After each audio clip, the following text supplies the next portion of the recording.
So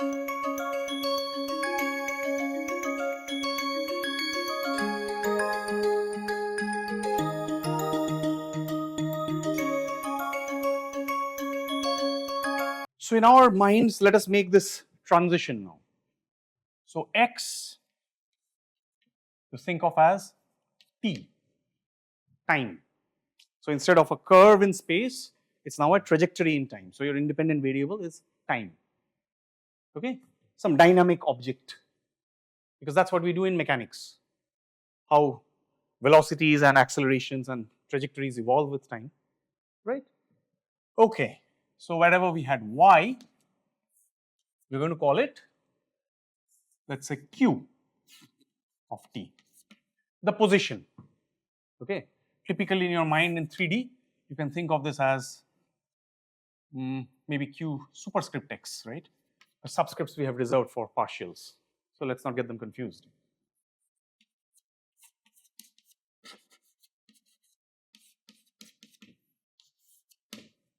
Okay, things like these. And what about y prime then? The velocities, right?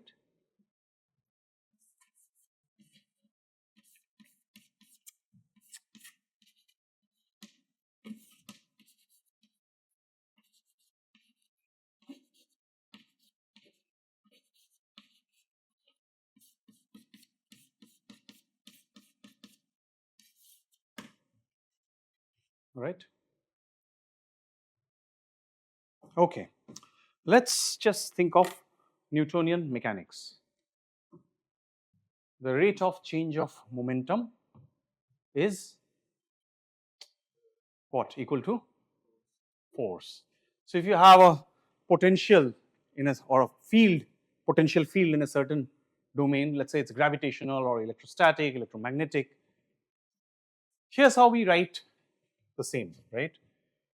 So m q dot is the momentum, yes.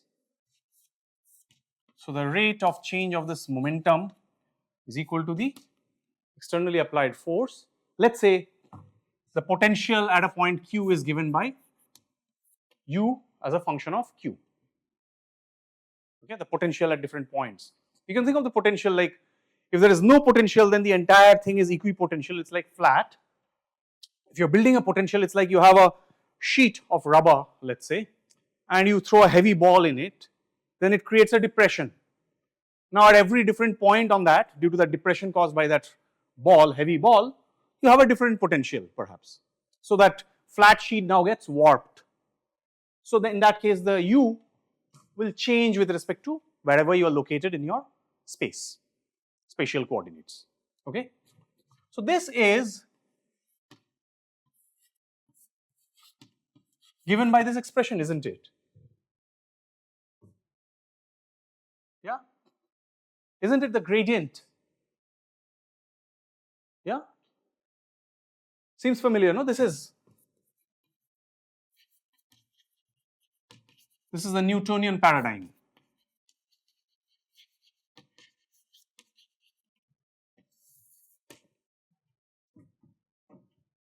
Yes, think about whatever you want to plug in here, gravitational potential, the Coulomb force given by the electrostatic potential and so on, right? It's always the same. So this is the general expression, okay. Now then, you wonder what is the connection between this Newtonian formalism or Newtonian paradigm and what we've been just talking about, which is this optimal curves or optimal functions and so on. Well, you have to just be mindful of the fact that we have made this transition now, okay. In view of this transition, what do you think is our Hamiltonian going to look like? Well, your first question should be, what are we after all minimizing? What is the cost function? So in what follows, we shall see that the alternate paradigm would be something you might have heard of. It is known as the principle of, anyone knows? least action.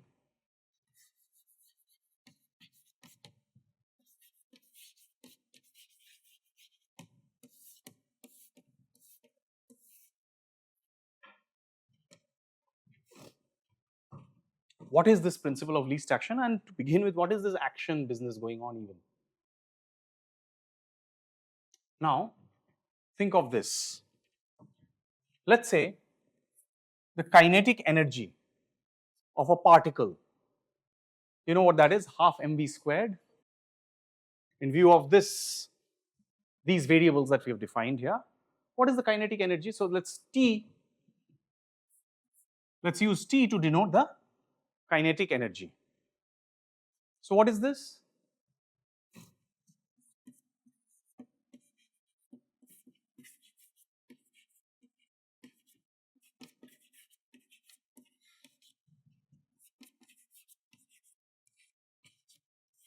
Yes, this is my kinetic energy, and let's say U, as before, is my potential energy.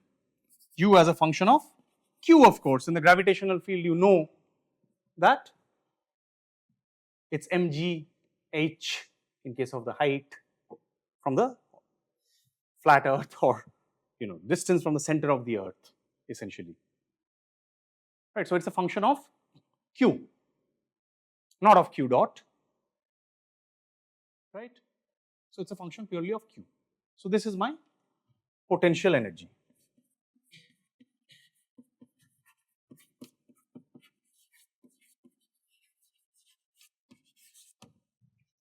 Now, let us think of this.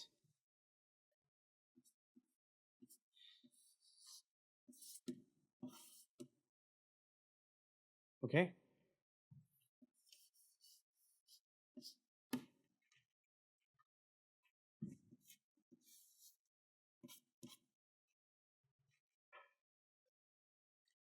Up to a certain point, let's say, so you want this to be defined from say T0 to T1.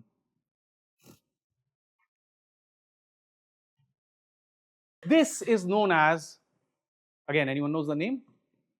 The action integral. And immediately we see that what we have derived up until this point, if we just make this mental shift from T to T from X to Q from Y and to Q dot from Y prime, we should be able to use the Euler-Lagrange conditions, isn't it? So let's try and see and verify if indeed they are consistent with what Newton's telling us here, right? Now then, what is my Lagrangian?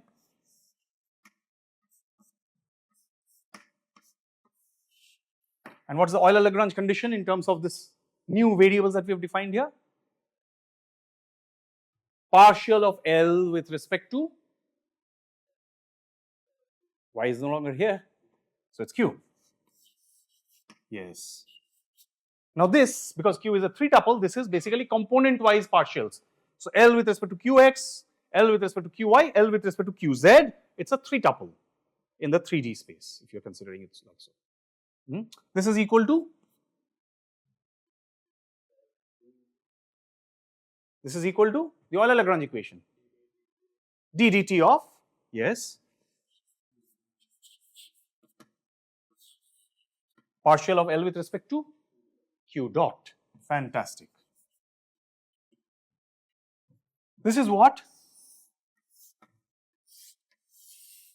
the corresponding Euler-Lagrange condition would be here. Does this agree with Newton's paradigm? Does a quick inspection reveal itself to be the case? Can you see that? Can you infer it from here? This is the L, right? So if you take the partial of L with respect to Q, which part of this gets affected by Q? This part depends on Q at all. So it's the grad of this with respect to Q. Yeah. So why did we use that? Okay. Okay, let's just say.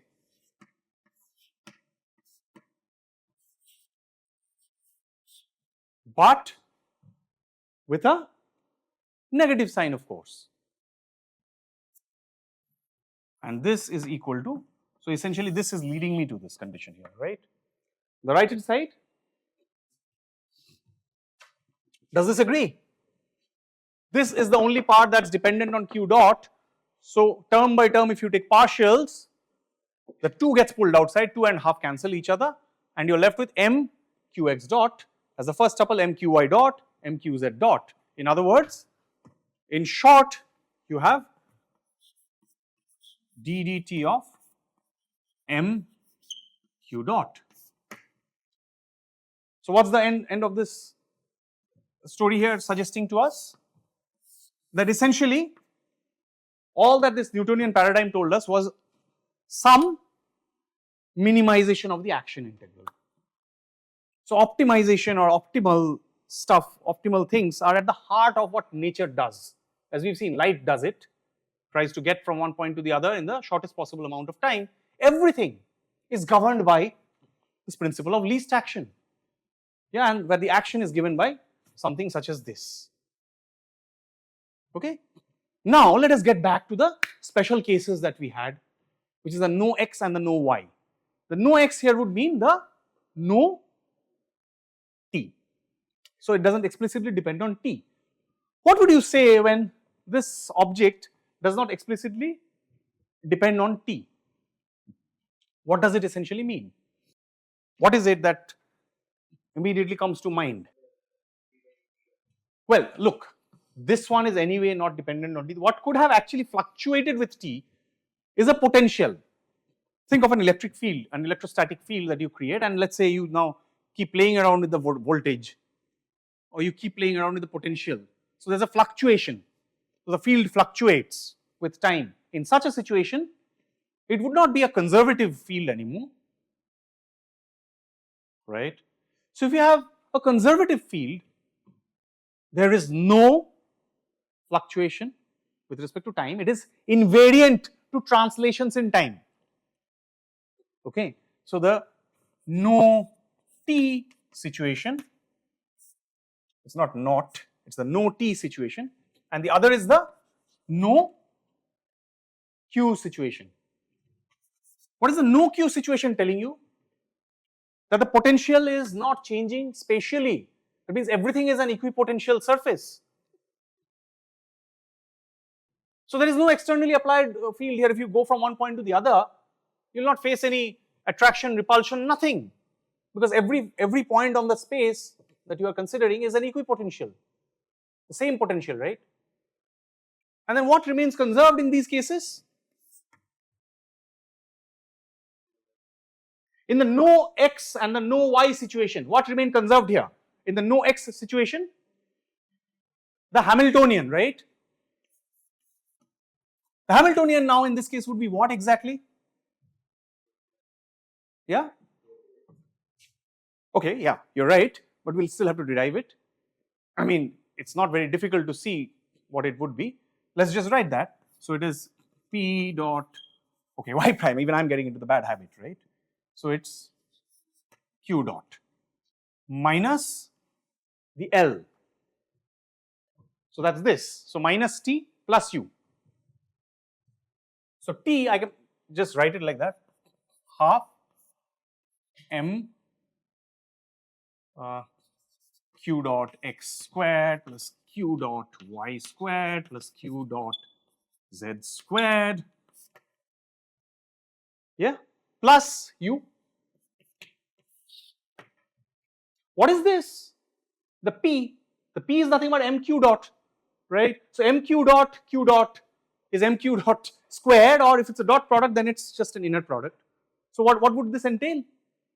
The first term is just without the half this term. You agree? If you write this explicitly, p, it's dot product with q dot, m is a scalar, no? So this is just q dot and q dot, dot product of q dot with itself, that's just this without the half. So if you take half of this away from this, you're still left with half, right? So what you're left with is half m qx dot squared plus qy dot squared plus qz dot squared plus u. and that is indeed the total energy. So the Hamiltonian turns out has a very special interpretation. The Hamiltonian remaining conserved means the energy conservation principle is in force, in effect. When is that true? When there is no time, when it's invariant under time translation, under temporal translation. Nothing changes with time in the potential. The potential is static with respect to time. It varies over space. So like if you're considering that the earth is like, the gravitational field doesn't change with time, but depends on where you are sitting on the surface of the earth. It's slightly flattened at the top and oblate kind of a shape. So at the equator and at the poles you'll have different gravitational fields that way. But anyway, but it doesn't change with time, you assume that, right? Or any conservative field if you consider where it does not change with this time, then what happens here? The total energy will remain conserved. Now look at the situation when everything is an equipotential. What remains constant in such a situation? The momentum. And now you'll see that the momentum, the reason we use this term momentum here makes a lot of sense because it coincides with the idea of a momentum that we have in mechanics. So indeed it was justified. So this is basically momentum remaining is conserved. So if you have no potential changing spatially, then there is no external force applied going from one point to the other, and therefore your momentum will remain conserved. That is Newtonian principle, isn't it? Yeah, externally applied force being 0, the momentum will remain conserved, right? Just to sort of try and blow your mind a bit here, if everything is an equipotential, what do you think is the shortest time and the shortest distance path? Don't they coincide? If there is no potential, that means there is no acceleration, you are going at a constant speed, so your position is like a scaled version of time. So the shortest time and the shortest length or distance paths are the same, and you will move along a straight line. You can try and derive that, of course, we have seen that. But when it happens to be a brachistochrone, we have seen that is not the case. That is because there was a potential field that changed with your position with respect to the square root of y in fact sitting in the term over there, right. In such situations, what happens?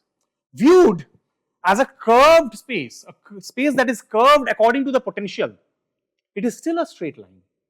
In other words, if you have a rubber sheet, if you place a very heavy mass or a heavy ball inside of it, then the shortest time path would still be a straight line, provided you remove that ball and looked at the flattened surface again, back again. But on that curved surface, it is still a straight line. But in your frame of reference, because that heavy object has warped everything around it, particularly the space around it, as it turns out in space-time, as they say in physics, everything gets warped. So the faster you run, time appears to be, everyone knows that? That's relativity, right? I mean, whether you throw a beam of light from a train running at close to the speed of light, or you throw a beam of light from a static frame of reference, the speed of light doesn't change. Yeah, that's the most counterintuitive thing that people generally encounter going from classical mechanics, because they think, well, relative speed should increase, but that's a fundamental thing, right? You cannot do that, because the faster you go, time seems to slow down as well, and that's what sort of reconciles all of these ideas, right? So whatever's happening here is somewhat deeper at a physical level, right? The presence of this potential which is warping this space around it, and if you're still trying to get quicker, or in the shortest amount of time, if you're trying to go from one point to the other, it is still a straight line viewed in a different warped universe than the one that we are used to thinking of, which is the flat space around us, right? So I'll leave this part with that. This is just an understanding. You'll get a few problems on mechanics in you probably have them in the problem sheet, and I'll be posting the problems that you will be required to submit in a couple of weeks from now in the assignment, as part of the assignment, alright. So do practice them, and shortly thereafter we'll have the first quiz for this course. Okay, thank you.